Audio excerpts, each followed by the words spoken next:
Welcome back to NBZ Report. Today, we are going to talk about who really controls Bitcoin, and the answers might shock you. We so often hear about Bitcoin as this perfectly decentralized peer-to-peer digital currency, right? The original ideal was this beautifully simple financial system with no central banks, no powerful CEOs pulling the strings, and absolutely no trusted intermediaries. Just people transacting with people. But when we actually pull back the curtain and take a hard look at who holds this massive $1.6 trillion asset today, a very, very different, highly structured reality emerges. It's not quite the grassroots network you might picture. Okay, let's dive into this by looking at one specific number, $89 billion. Just wrap your head around that for a second. That staggering number is the estimated value of a single, completely untouched fortune. And who holds it? Bitcoin's mysterious absent creator. We are talking about an amount of wealth that literally rivals the gross domestic product of entire nations. And it's just sitting there, completely frozen in the digital ether, untouched, unmoved. It's absolutely wild to think about. So in this explainer, we are exploring what I think is a really profound and fascinating paradox. On one side of the coin, we have the stark mystery of the ultimate lone genius, right? The creator who mined a massive fortune and then just walked away from it all. And on the flip side, we have the immense, highly regulated modern corporate custodians. These are the giant companies acting as the digital vaults for millions and millions of users worldwide. It's the ultimate contrast. Here is our map for today's journey. We're going to start off with the ghost of Satoshi. Then we'll look at the four modern pillars of the market: Coinbase, Binance, Robinhood, and Bitfinex. And finally, we'll wrap it all up by talking about the paradox of control. All right, let's jump into Section 1, the ghost of Satoshi. We are talking about, without exaggeration, the most consequential unknown identity in all of human financial history. Let's trace the rapid sequence of events that started this whole thing, because the timing, it was highly, highly deliberate. Picture this. It's Halloween, October 31, 2008. The world is plunging into the dark depths of a global financial crisis. Lehman Brothers had just completely collapsed. People are panicking. And out of nowhere, this 9-page white paper gets published on a cryptography mailing list, proposing a radical new money system. Now, the author, Satoshi Nakamoto, didn't just invent this out of thin air.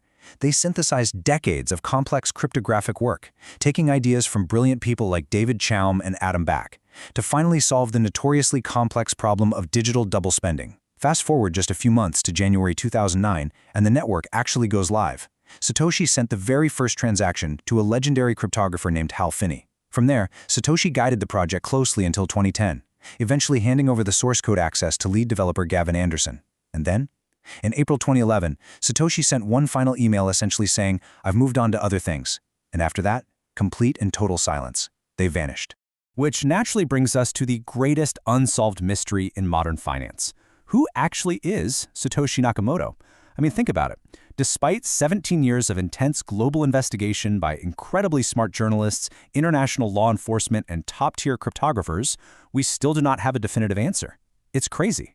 What we do know is that Satoshi wrote in absolutely flawless English, occasionally sprinkling in British spellings, and they were incredibly disciplined. They never revealed a single personal detail. There's no confirmed photo anywhere, no voice recording, no real name. Nothing.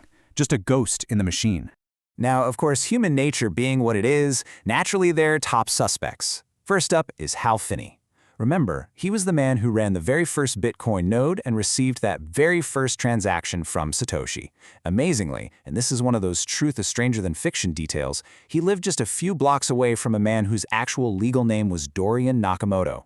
Dorian was completely and wrongly identified by the media in this massive chaotic frenzy a few years back, but he had nothing to do with it. Then there's Nick Szabo. He's a brilliant computer scientist who created a strikingly similar concept called BitGold way back in 2005. And we can't forget Adam Back, the British cryptographer who actually invented the proof-of-work system that Bitcoin heavily relies on today. Oh, and over the years, you might have seen people like Craig Wright publicly and repeatedly claiming to be Satoshi. But let me be clear, those claims have been completely discredited by both courts of law and the broader crypto community. So the true creator? Still a total mystery. And this brilliantly illustrates what we call the Satoshi cycle. You see, in the very, very beginning, Satoshi was virtually the only person actually operating on the network. Out of pure necessity, just to keep the entire system from dying, they had to mine roughly 22,000 blocks. For doing that, they earned a total of 1.096 million Bitcoin. But they didn't just put it all in one giant digital piggy bank. They spread this massive fortune out across thousands and thousands of individual wallets. Notice how, within this cycle, those specific coins have sat utterly dormant since 2010. Because they have literally never moved, roughly 5.5% of the total global Bitcoin supply is essentially removed from circulation entirely. That means every other single coin out there in the world is slightly more scarce and slightly more valuable because of this frozen fortune. The impact of those dormant coins today is absolutely massive. We found a brilliant way to describe this in our research, and it hits the nail right on the head. The Satoshi Wallet Alert is Bitcoin's equivalent of a nuclear launch code. Let that sink in. If even a tiny, single fraction of a coin moved from one of those original Satoshi wallets today, the global market would react violently. It would be absolute chaos. But here's where it gets really interesting and, frankly, kind of beautiful. Satoshi's complete absence, it's actually Bitcoin's greatest security feature. Think about it. Because there is no CEO for a government to pressure and no wealthy founder to arrest or subpoena, the network truly, genuinely belongs to its users. It's decentralized in the purest sense because the creator walked away. Let's move to the present day and see how this builds into something completely different.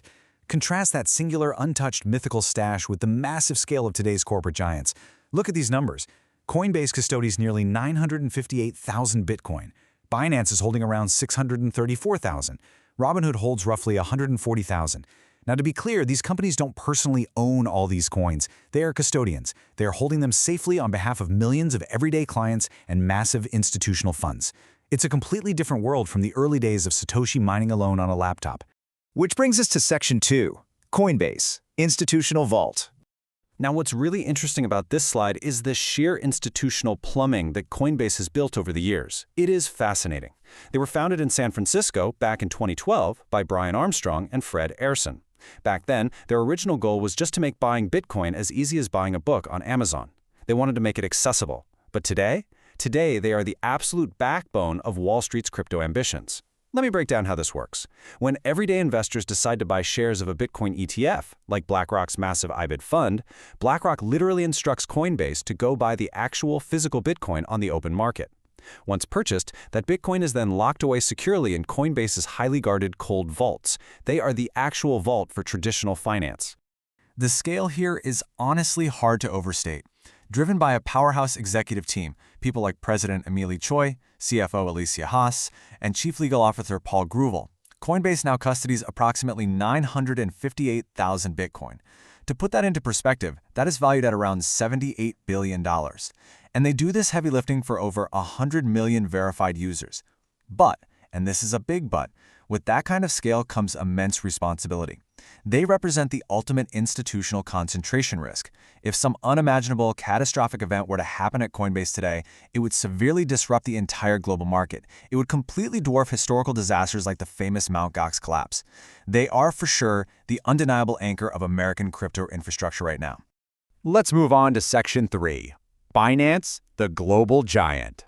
So if Coinbase is the carefully regulated, buttoned-up American vault, Binance is the undisputed heavyweight champion of raw global trading volume. And the story of Binance is just explosive. It was founded in July 2017 in Shanghai by Changpeng Zhao, who everyone in the space simply calls CZ. The origin story is wild. Back in 2013, during a casual poker game, someone essentially told CZ, hey, you should sell your apartment and go all in on Bitcoin. And you know what? He actually did it. That immense, borderline crazy conviction eventually led him to partner with co-founder Yi He and launch Binance. They went from absolute zero to total global dominance in under 180 days. It spread like wildfire. But as you might expect, their super aggressive global expansion into regulatory gray areas eventually caught up with them. In November 2023, the U.S. Department of Justice leveled a historic $4.3 billion settlement against the company. CZ had to resign, and he actually served prison time. But here's the crazy part. Binance successfully pivoted. They brought in former financial regulator Richard Tang as the new CEO to completely rebuild their compliance culture from the ground up. Astoundingly, they weathered that massive storm, and they still remain the #1 cryptocurrency exchange globally. To truly understand their market power, just consider this specific cold wallet address. This single address holds approximately 249,000 Bitcoin. That makes it the single largest individual Bitcoin address on the entire blockchain. Let that marinate for a second. In total, across all their various wallets, Binance custodies roughly 634,000 Bitcoin. Because they process more trades in a single day than many traditional legacy stock exchanges do in an entire week, they hold immense, unprecedented sway over global price discovery. When Binance moves, the market feels it. Moving right along to Section 4, Robinhood Retail Crypto Gateway. So the crucial point here is that Robinhood didn't just enter the financial game, they changed the rules entirely. It was founded by Stanford graduates Vlad Tenev and Baju Bhatt. They looked at the traditional financial system and realized something deeply unfair was happening. Massive, high-frequency trading firms were paying $0 for trade execution, while regular, everyday retail investors were getting slammed with $7 to $10 fees for every single trade by traditional brokers. They saw that and said, no way. So they launched Robinhood with zero-commission trading, which literally forced the entire entrenched financial industry to drop their fees just to compete. By 2018, they rolled out crypto trading. They created this beautifully simple, game-like interface that allowed millions of regular people to buy their very first fraction of a Bitcoin, right from their phones while sitting on the couch. A real game changer. Today, Robinhood custodians around 140,000 Bitcoin on behalf of their 27 million plus accounts. In fact, they actually manage the third largest single Bitcoin address globally. But their true market impact isn't just about the sheer volume of coins. It's demographic. They are the primary onboarding gateway for the younger generation of American buyers. It's where beginners start. And they aren't just stopping at the U.S. border either. Guided by their leadership team, they recently finalized a $200 million acquisition of the global exchange Bitstamp.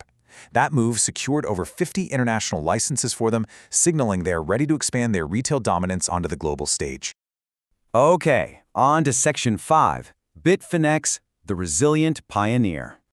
Bitfinex has a history that reads like a Hollywood thriller. Founded way back in 2012 by Rafael Nicole and later stewarded by executives like CEO J.L. Vandervelde, Bitfinex was built specifically for the highly sophisticated professional trader. It's not for beginners.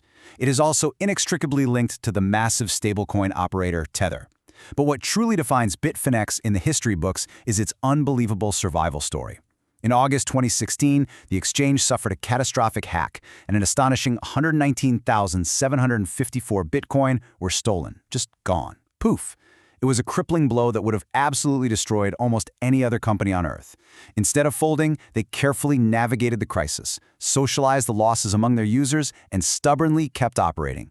And then, in an incredible twist of fate, in 2022, U.S. federal agents stepped in and executed the largest financial seizure in history, recovering over 94,000 of those stolen coins. You honestly can't make this stuff up. Surviving those crazy extremes has cemented Bitfinex as a legendary pillar of institutional trust in the space. Finally, Section 6, the paradox of control. We began our journey today looking at the ultimate decentralized ideal. We talked about Satoshi Nakamoto, a brilliant creator who minted over 1 million coins and then completely vanished into thin air, all so that this financial system could run free without a single leader. Yet, fast forward to today, and the modern reality is quite different. The vast majority of the circulating supply is heavily concentrated within the massive, highly regulated infrastructure of corporate custodians, giants like Coinbase, Binance, Robinhood, and Bitfinex. So, as these massive exchanges continue to accumulate more and more of the global supply on behalf of their millions of clients, we have to ask ourselves a really difficult, somewhat uncomfortable question. Does Bitcoin still truly belong to the people? Or have these modern custodians simply become the new banks of our digital age? It is a fascinating paradox to consider as this technology continues to evolve and mature. Don't forget to follow, like, and subscribe for more blockchain research. Thanks for watching.